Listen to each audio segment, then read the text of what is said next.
है। तो यहाँ पर मेरे पास एक ग्लोब का इमेज है और मैंने यहाँ पर क्या काम किया, पहले यहाँ पर मैं एक कॉम्प ले लेते हैं जैसे 1920 1080 एज यूजली, तो मैंने वो ले लिया और थोड़ी गड़बड़ हुआ है यहाँ पे 1920 1080, ठीक है। यहाँ पे लिया और इस पे मैंने एक ग्लोब का एक छोटा सा पैनल यहाँ पे लगा दिया है। एक काम करते, थोड़ा हाई रेजोल्यूशन ले लेते हैं, ठीक है। थोड़ा सा हाई रेजोल्यूशन अर्थ मैप PNG,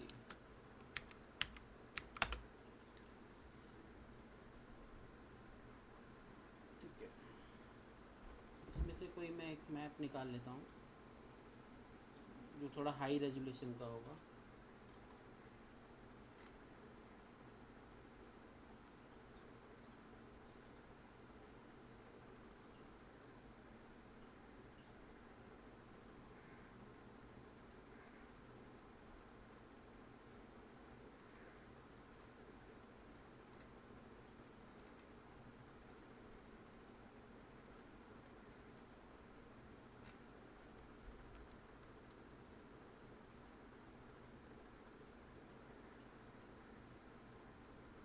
ठीक है, मैं ये ले लेता हूँ और यहाँ से मैंने इसको PNG आपका हमेशा रहना चाहिए, तो मैंने यहाँ पे सेव एज कर लिया। और सेव एज करने के बाद थोड़ा कलरफुल वाला ले लेते हैं, थोड़ा अच्छा लग रहा है, ठीक है।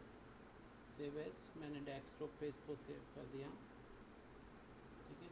और मैं आ जाता हूँ अपने इस पे आफ्टर इफेक्ट्स में। तो ये मैं अभी इस पे भी ले सकते हैं हम और उस पे भी ले सकते हैं, दोनों में अंतर क्या है वो मैं बता देता हूँ। देखो जब आप यहाँ पर PNG का हो गया,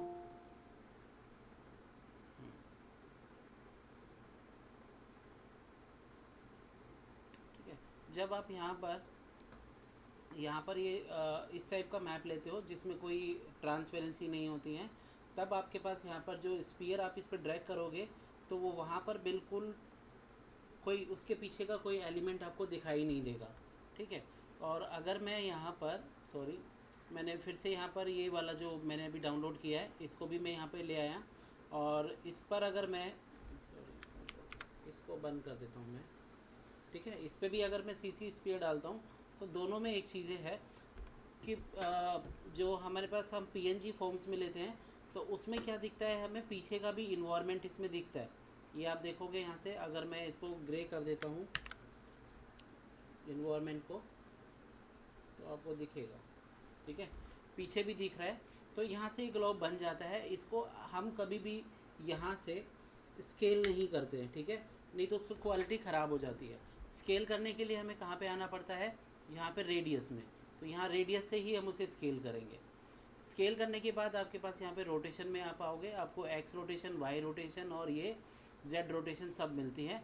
आप किसी भी एक्सिस में उसको वहाँ से रोटेट कर सकते हो, ठीक है। मुझे जैसे इस एक्सिस में चाहिए था या वाई एक्सिस में चाहिए था, तो मैं एक बार रीसेट कर लेता हूँ। मुझे वाई एक्सिस में चाहिए तो मैंने वाई एक्सिस में उसको घुमा दिया, ठीक है। मेन एज यूजल जैसे आप की लगाते हो यहाँ पर वही की लगेंगी और आप नंबर ऑफ़ टाइम्स उसे जितना देना चाहते हो दे दो और वो वहीं पे वो चलता रहेगा। अदरवाइज़ आपको पता ही है कि अगर मुझे इसको बाय डिफ़ॉल्ट इसमें चलाना है तो मैंने यहाँ पे ये लिया और यहाँ पर टाइम मल्टीप्लाई बाय मैं इसे थोड़ा स्लो चलाना है तो मैं 50 कर लेता हूँ, ठीक है। देखते हैं ये चलता है नहीं चलता है। तो देखो ये आपके लेयर में ये चलता रहेगा जितना मर्जी इसका टाइम लाइन हो, ठीक है। तो स्पीड को आप यहाँ से वेरिएशन कर सकते हो। उसके बाद यहाँ पर आपको एक्स में चाहिए एक्स में कर सकते हैं, जेड में चाहिए जेड में कर सकते हो। रेडियस हमेशा हम यहाँ से बढ़ाते हैं, ये बातें याद रखनी है, ठीक है। उसके बाद यहाँ पर आता है आपके पास ये इसका ऑफसेट। ऑफसेट में आप क्या काम करते हो कि जैसे मैंने जहाँ पर भी मुझे इसको रखना है आप इसको उसी ऑफसेट पे वहाँ पे रख सकते हो, जिस भी जगह पे। जैसे सपोज चलो आपको यहाँ से ऑफसेट में इसमें एनिमेशन करना है तो एक तरीका होता है इसका एनिमेशन करने का। अगर मैं इसको एनिमेशन करता हूँ तो बहुत से लोग क्या करते हैं, यहाँ पे P प्रेस करते हैं, इस लेयर को यहाँ से एनिमेट करते हैं, तो मैं यहाँ से नहीं करता हूँ। आपको यहाँ पे करने के लिए पोजीशन अगर आपको मूव करनी है तो आप यहाँ पे की लगा दो, ये इसका ऑफसेट हो गया की पे, आगे चले जाओ और इस ऑफसेट को कहीं भी ले आओ, ठीक है ना। तो वो आपके पास वैसे ही आएगा जैसा आपको चाहिए। तो ये इसके ऑफसेट हम इस तरीके से पोजीशन को चेंज करने के लिए यूज़ करते हैं। उसके बाद दूसरा चीज़ आता है यहाँ पे इसका रेंडर। रेंडर में मेरे पास फुल रेंडर है, ठीक है। रेंडर में मेरे पास ये यहाँ पे फुल रेंडर है और मुझे यहाँ पर फुल रेंडर नहीं चाहिए। तो मुझे अगर आउटसाइड का ही चाहिए तो सिर्फ मुझे आउटसाइड वाला ही पैनल यहाँ पे नज़र आएगा, इनसाइड का नज़र ही नहीं आएगा। और अगर मुझे इनसाइड का चाहिए तो मैंने इनसाइड का ले लिया, अब मुझे आउटसाइड का नज़र नहीं आएगा, ठीक है। ये पीछे का है, ठीक है। दोनों में वेरिएशंस है अलग अलग। तो यहाँ पे इसमें मैंने फुल लिया है, आप फुल भी ले सकते हो, आप हाफ भी ले सकते हो, आपकी मर्जी है, ठीक है। उसके बाद कुछ ये चीज़ें आती हैं यहाँ पे, लाइटिंग, शेडिंग्स, ये तो ये मैं आपको अभी थोड़ा बता रहा हूँ। तो उसके लिए मैं ये वाली इमेज नहीं ले रहा हूँ, मैं पहली वाली ही इमेज ले रहा हूँ, ठीक है। ये वाली इमेज, ठीक है। इस पर आपको थोड़ा सा आइडियल पता लगेगा। मैंने कंट्रोल के किया और यहाँ से मैंने बैकग्राउंड को फिर से कलर चेंज करके ब्लैक कर दिया। अब मेरे पास यहाँ पर ये पीछे स्क्रीन में मेरे पास आ रहा है। तो देखो जैसे नेशनल ज्योग्राफिक्स वगैरह इन सब के जो चैनल्स होते हैं अर्थ वगैरह वाले, वो सब इसी तरीके से यहाँ पर आफ्टर इफेक्ट से भी काम निकालते हैं, ठीक है। तो उसके लिए मैंने यहाँ पे रेडियस में सबसे पहले रेडियस को इसको बड़ा कर लिया, ये रेडियस बड़ा कर लिया। ये सभी पैनल्स मैं अभी बताया हूँ आपको। अब मुझे यहाँ पे लाइटिंग में मैं काम करूँगा, तो मैंने यहाँ पे क्या काम किया, लाइटिंग की जो इंटेंसिटी है वो मैं यहाँ से बढ़ा सकता हूँ ऑब्जेक्ट के ऊपर। उसमें क्या है, बाय डिफ़ॉल्ट जो लाइट का जो हाइट है वो 40 डिग्री है यहाँ से। अगर मैं उसको चेंज करूँ तो देखो ये फुल हो जाता है, फुल। और लाइट का डायरेक्शन क्या चाहिए मुझे, लाइट मैं चाहता हूँ लाइट बिल्कुल टॉप से आए। तो मैं यहाँ पे क्या काम करूँगा, इसको बिल्कुल यहाँ पे टॉप में लेकर और लाइट की जो हाइट है इस हाइट को यहाँ से कम कर दूँगा। मतलब लाइट इस टाइम पे यहाँ पर है और अगर मैं इसके बिल्कुल फ्रंट पे लेके आऊँ तो फ्रंट पे लेकर आऊँगा तो ये बिल्कुल वाइट हो जाएगा। तो यहाँ से मुझे जितना चाहिए मैंने उतना यहाँ पे लाइट कर लिया और ये मेरे पास लाइट का डायरेक्शन है, मैंने यहाँ पे ज़ीरो कर दिया तो ज़ीरो है। आपको रिवर्स चाहिए रिवर्स लाइट मिल जाएगा, या जिस भी डायरेक्शन में आपको चाहिए वहाँ से आप लाइट ले सकते हो, ठीक है। उसके बाद यहाँ पर आता है शेडिंग्स। शेडिंग्स में सबसे पहले यहाँ पे जो नीचे का जो ब्लैक एरिया मुझे नज़र आ रहा है, मुझे वहाँ पर थोड़ा सा एम्बियंट चाहिए। तो मैं यहाँ से थोड़ा सा एम्बियंट के से उसे कंट्रोल करूँगा, ये मेरे पास एम्बियंट आ गया, ठीक है। उसके बाद मटेरियल में आपको जैसे अगर आपने कोई पीएनजी में कोई मटेरियल टाइप का ले रखा है, डिफ्यूज़ मटेरियल है, जैसे मैं इसे शाइनिंग करना चाहता हूँ तो जैसे ये डिफ्यूज़ है, इसमें डिफ्यूज़ जब लाइट जहाँ पर स्प्रेड हो जाती है तो ये मैंने डिफ्यूज़ का लेवल कम कर रखा है, ज़्यादा कर रखा है। और यहाँ से आपके पास ये स्पेकुलर है, यहाँ पे आप देखोगे ये स्पेकुलर, तो आप स्पेकुलर को यहाँ पर आप चेंज वगैरह कर सकते हो जैसे भी आपके पास ऑब्जेक्ट है, ठीक है। मैं ज़्यादातर इसको इस तरीके से ये ऑप्शन बहुत कम यूज़ करता हूँ, स्पेकुलर और ये सब मैं मैनुअली डिफ़ाइन करता हूँ, ठीक है। तो अभी मैं आपको यहाँ पे बता रहा हूँ और ये इसमें रफनेस है। रफनेस आप उस ऑब्जेक्ट के बीच में जो रफनेस आएगी वो रफनेस आपको यहाँ पे दिख रही है, ठीक है। उसके बाद ये मेटेलिक में चाहिए आपको, नॉन मेटेलिक में चाहिए, तो यहाँ पर जब आप यहाँ पे कोई कलर दोगे, ग्रेडियंट दोगे, तो आपको मेटेलिक और नॉन मेटेलिक में वो मिलेगा। उसके बाद यहाँ पर आता है एक रिफ्लेक्शन मैप। मैं चाहता हूँ इस ग्लोब के अंदर किसी इन्वायरमेंट का रिफ्लेक्शन आए, जैसे ये कहीं पे रखा हुआ है या यूनिवर्स में या कहीं पर भी है। तो मैं डेस्कटॉप पर जाता हूँ मेरे पास, और यहाँ पर मेरे पास कोई HDR इमेज पड़ी है, HDR 1 मिनट।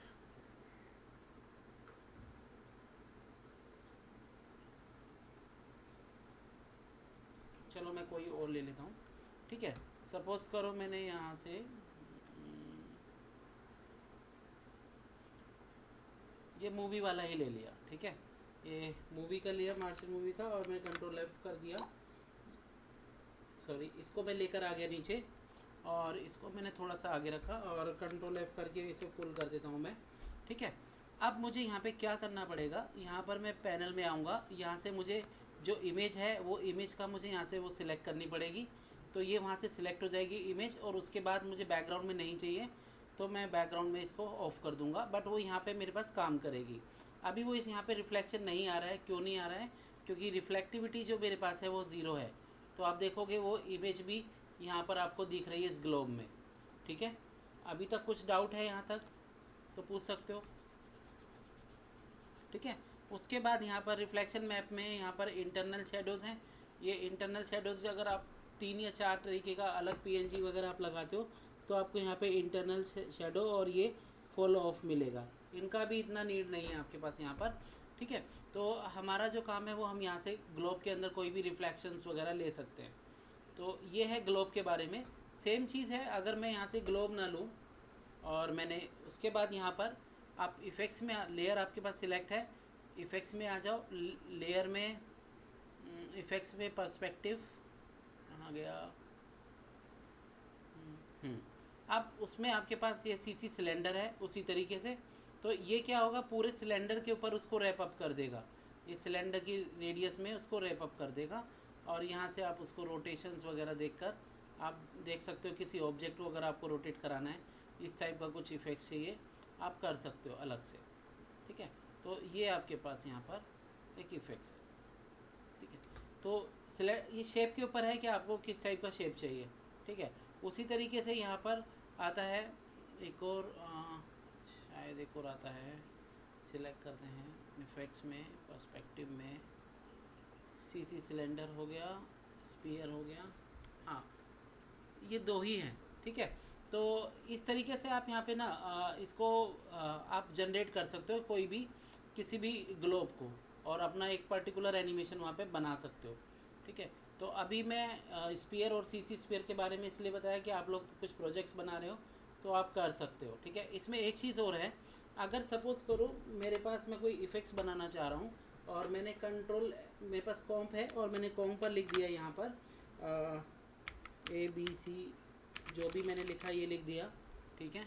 और ये मेरे पास यहाँ पर है, और इसी टेक्स्ट के ऊपर अगर मैं ग्लोब लगाता हूँ तो इसके ऊपर भी वो यहाँ पे काम करेगा।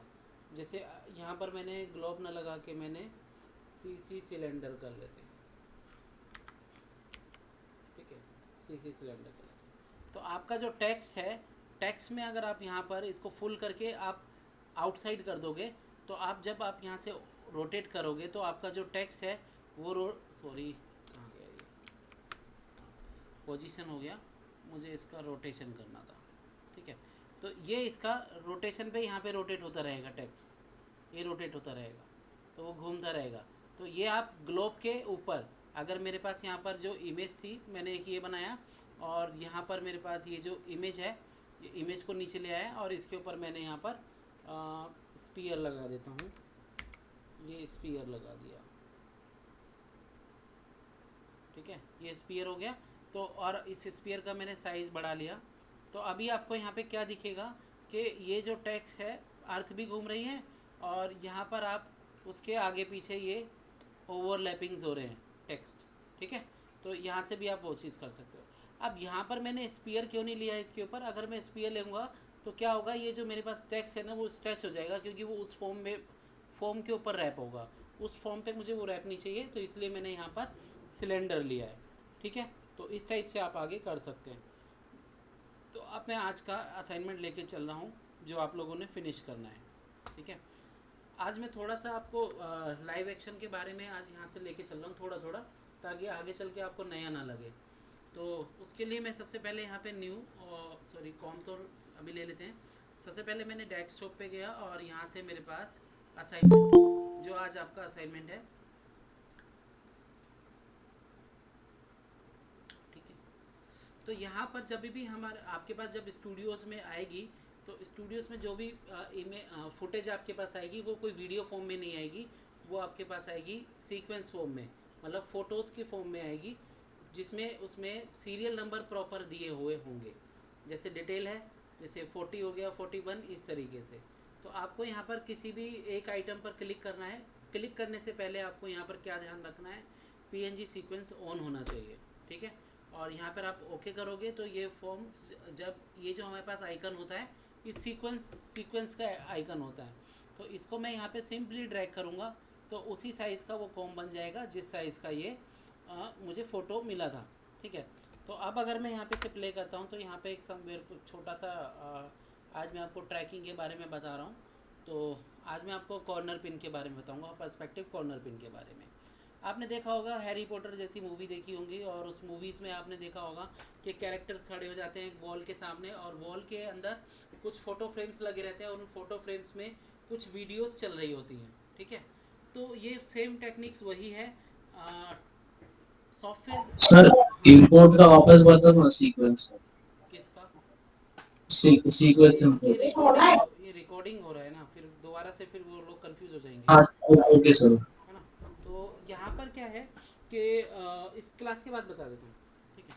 तो यहाँ पर क्या है कि जैसे कि आप वहाँ पे देखोगे तो वहाँ पे वॉल में कुछ फ़ोटो फ्रेम्स होते हैं, उसमें पेंटिंग चल रही होती है, तो ये उसी का ही एक तरीका है करने का। डिपेंड्स करता है कि आपके पास वो 3D शॉट है क्या शॉट है, तो अलग अलग सॉफ्टवेयर्स में सेम टेक्निक्स यूज़ होती है। तो अभी मैं आफ्टर इफेक्ट्स में आपको वो बता रहा हूँ। तो सबसे पहले आज मैं यहाँ पे राइट क्लिक करूँगा। राइट क्लिक करने के बाद जैसे ही मैंने राइट क्लिक किया और यहाँ पर एक मेरे पास ऑप्शन आता है ट्रैक मोशन का, तो मैंने यहाँ पर ट्रैक मोशन पे क्लिक करूँगा। तो यहाँ पे स्क्रीन मेरे पास दो दो भागों में डिवाइड हो जाएगा, टू पार्ट्स में। एक तो मेरे पास ये वाला पार्ट्स है मेन कॉम का, और एक मेरे पास लेयर का, ठीक है। अभी मैं थोड़ी देर के लिए स्क्रीन बड़ा कर रहा हूँ ताकि आप लोगों को अच्छे से दिखाई दे। तो जो भी अगर चैटिंग में आपसे कुछ पूछना है तो मुझे बोल के पूछ सकते हैं, ठीक है। तो यहाँ पे मैंने स्क्रीन को बड़ा कर लिया।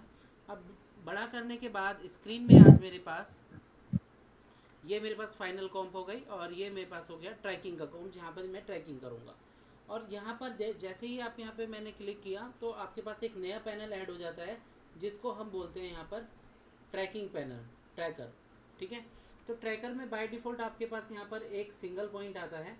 सिंगल पॉइंट में ये क्या काम करता है, ये आपका रीजन ऑफ इंटरेस्ट है और ये सर्च एरिया।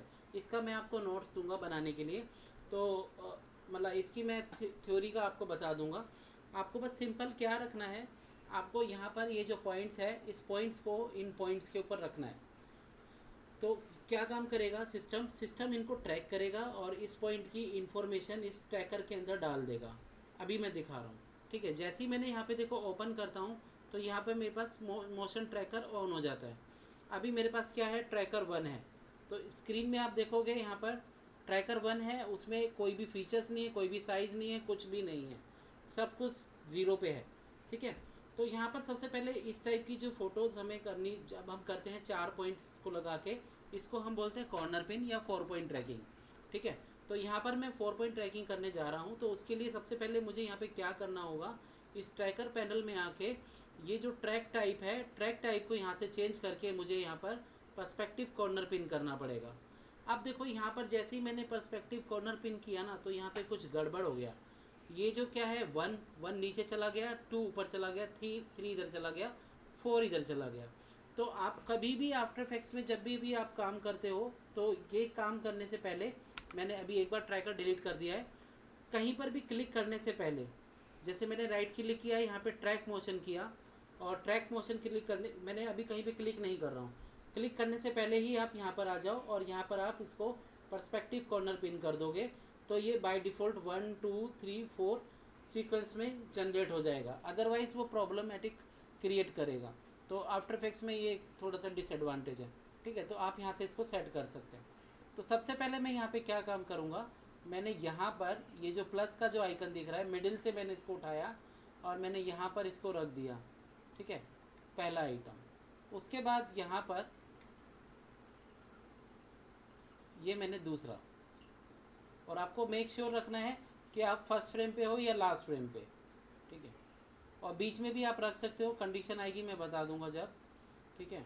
तो यहाँ से मैं यहाँ पे मैंने इसको भी रख दिया। तो ये मेरे पास यहाँ पर मैंने 4 पॉइंट यहाँ पे असाइन कर दिए, और आप देखोगे यहाँ पे तो 4 ट्रैकर आ गए जो कि पहले 1 1 थे, ठीक है ना।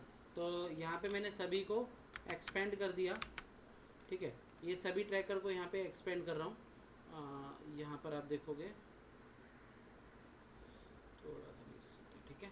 तो इतना करने के बाद अब यहाँ पर सबसे पहले जो ये जो आपके पास बड़ा जो रेक्टेंगल है, ये क्या काम करता है, ये इस स्क्रीन में जहाँ जहाँ पर ये मॉनिटर मूव होगा उस पैटर्न के साथ वो जाएगा, मूव करेगा। और वो पैटर्न क्या काम करेगा, वो उस पैटर्न में इस सर्चिंग एरिया को सर्च करेगा और यहाँ पर एक इंफॉर्मेशन देगा एक्स वाई फॉर्म में। तो जो अभी एक्स वाई की पोजीशन हम करने वाले हैं। तो इतना करने के बाद आपको यहाँ पर आके, यहाँ पर ये देख रहे हो आप एनालाइज, तो मैंने यहाँ पे एनालाइज फॉरवर्ड कर दिया और बैकवर्ड, और ये आपके पास 1/1 है। अगर आप लैपटॉप पे कर रहे हो और कभी कभी क्या होता है वो स्किप कर जाता है, तो आपको 1/1 करना पड़ेगा। तो यहाँ पर मैं इक्वल ही कर रहा हूँ। तो देखो ये यहाँ पर ये मेरे पास फ्रेम भी मैच हो गए, और देखो हर फ्रेम पर उसकी एक्स वाई पोजीशंस के हिसाब से आप देख रहे हो ये पॉइंट्स आ गए, ये अटैच पॉइंट आ गए आपके पास हर उस पे। देखो यहाँ से अगर मैं प्ले करता हूँ तो ये देखो ये वैल्यूज़ चेंज हो रही हैं। ये मतलब हर पॉइंट की अपनी एक वैल्यू यहाँ पे असाइन हो गई है, और एक यहाँ पर एनिमेशन का एक ग्राफ बन गया है। यहाँ पर आप देखोगे तो देखो ये उसी के हिसाब से उसी ग्राफ पे वो चल रहा है। ये यहाँ पर ये देखो, ठीक है। जो फ्रेम एक्टिव होगा उस पर आपके पास ये यहाँ पे ये रेक्टेंगल दिखाई देगा, और ये वाइट हाईलाइट नज़र आएगा प्लस का साइन, ठीक है। तो इतना हो जाने के बाद अब मैं क्या काम करूँगा, सबसे पहले मैं इसको बंद कर दिया हूँ, और यहाँ पर इस स्क्रीन पे मुझे कुछ लगाना है। तो उसके लिए मैं यहाँ पर डबल क्लिक करूँगा, और अपने डेस्कटॉप से मैं कोई इमेज ले लेता हूँ। तो वीडियो फॉर्मेट भी ले सकते हो आप, ऑडियो फॉर्मेट भी ले सकते हो। तो अभी मैं यहाँ पर कहाँ गया, ये वीडियो फॉर्मेट ही ले ले रहा हूँ।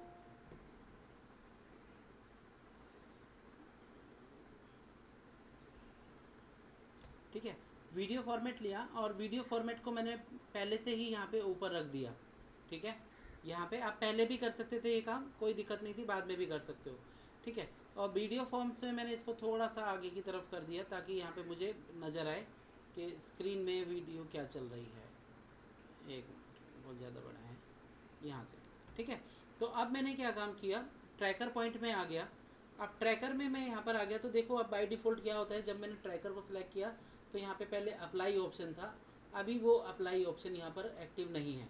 तो इसके लिए मैं क्या काम करूँगा, सबसे पहले मैंने यहाँ पर एडिट टारगेट में जाऊँगा।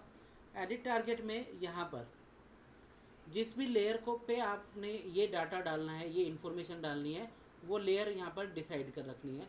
तो बाय डिफ़ॉल्ट इसको यहाँ पर एक ही लेयर मिली है, तो वो एक ही लेयर को यहाँ पे लेगा। अगर स्क्रीन में कोई और लेयर है, सपोज़ करो मैंने ये लेयर ले लिया, और मेरे पास ये भी लेयर है, ठीक है, और मैं यहाँ से एडिट टारगेट में जाता हूँ, तो यहाँ पर आपके पास दो दो तीन तीन चीज़ें हैं, आप किसी को भी किसी भी टाइम पे यहाँ पे सिलेक्ट कर सकते हो। मैं चाहता हूँ इस टाइम पर सिर्फ यही चले, तो मैंने जैसे ही ओके करूँगा, ओके करने के बाद स्टूडेंट लोग भूल जाते हैं यहाँ पे अप्लाई करना, और वो वहीं पर एज इट इज़ रह जाती है। तो यहाँ पर आपको अप्लाई का आइकन, आपको यहाँ पर अप्लाई करना है।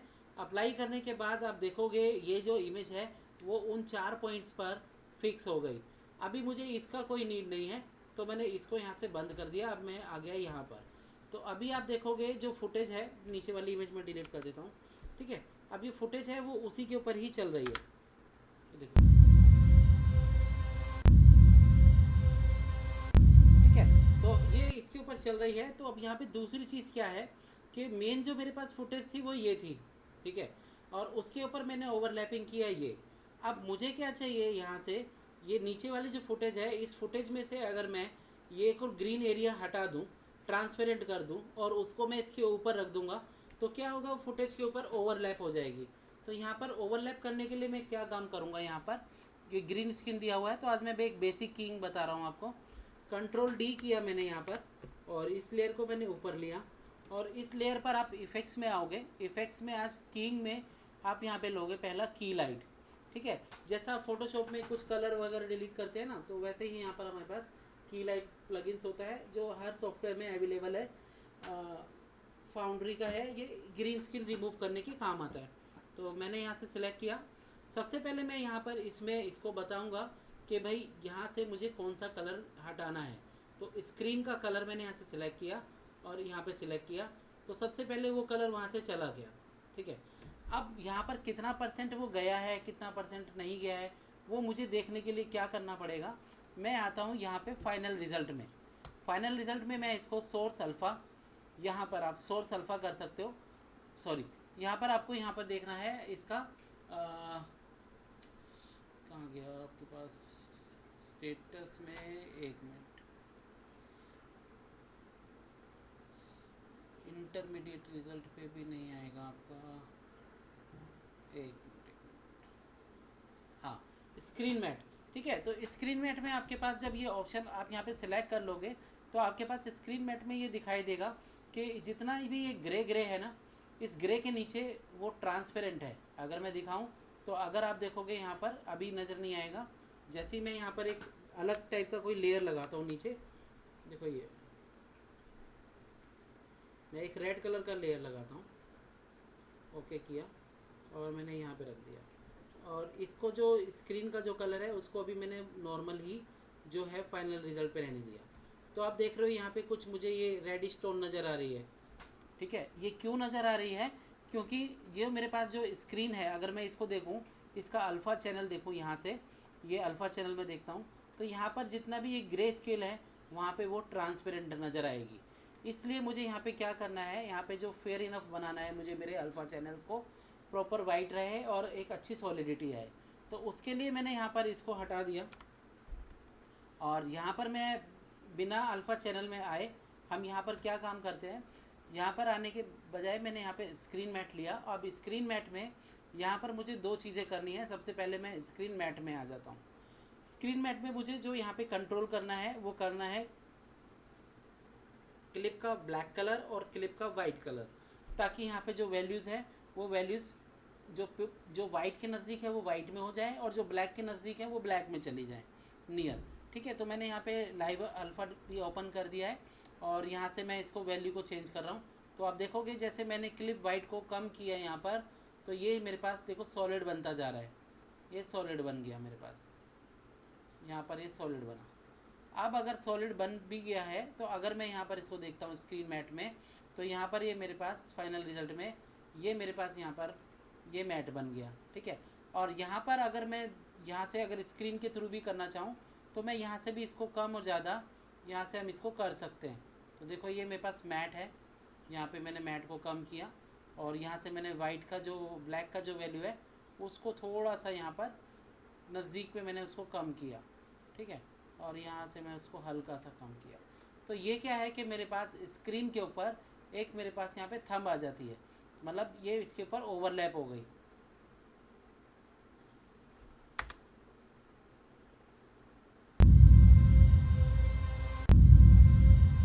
ठीक है, तो आज आप लोगों ने ये प्रोजेक्ट कर रहे हैं। यहाँ पर अब दो चीज़ें हैं, ये जो अभी इसमें बहुत सारा लंबा एक काम है। यहाँ पर मुझे आज आपको मैं ग्रीन स्क्रीन करना नहीं सिखा रहा था। ठीक है, मैं आज आपको सिखा रहा था कि ये इस हाथ को ऊपर कैसे लेकर आने हैं और 4 पॉइंट ट्रैकिंग कैसे करना है। ग्रीन स्क्रीन अलग चीज़ है, जब ग्रीन स्क्रीन शुरू कराऊंगा तब आप यहाँ पर ये सभी जितने भी चैनल्स हैं, ये आउटसाइड क्या है, इनसाइड क्या है, फोरग्राउंड क्या है, ये सब आप तब सीखोगे। ठीक है, अभी जस्ट आपको यहाँ पर सिंपल सा मुझे वो हैंड ऊपर ओवरलैपिंग में चाहिए था, तो मैंने यहाँ पर सिंपली सा वो ऐड किया। आप यहाँ पे अपना कोई भी वीडियोस वगैरह शूट कर सकते हो अपने घर में। कोई भी पेंटिंग्स है, अगर आप चाहते हो आपके घर में कोई पेंटिंग है, उस पेंटिंग में या फोटो फ्रेम्स है, उस फोटो फ्रेम्स में कोई वीडियो चले या आपके कोई बचपन की कोई वीडियो चले, तो आप वहाँ पे शूट करके अपने मोबाइल से आफ्टर इफेक्ट्स में इंपोर्ट करके असाइनमेंट सबमिट कर सकते हो। अदरवाइज़ आप यही फुटेज ले सकते हो, आपकी मर्जी है। ठीक है, तो अभी इस फुटेज में अभी कुछ पूछना है तो पूछ लीजिए, मैं अभी 1 मिनट रिकॉर्डिंग बंद कर रहा हूँ। ठीक है, उसके बाद आप यहाँ पे पूछ सकते हैं जो पूछना है।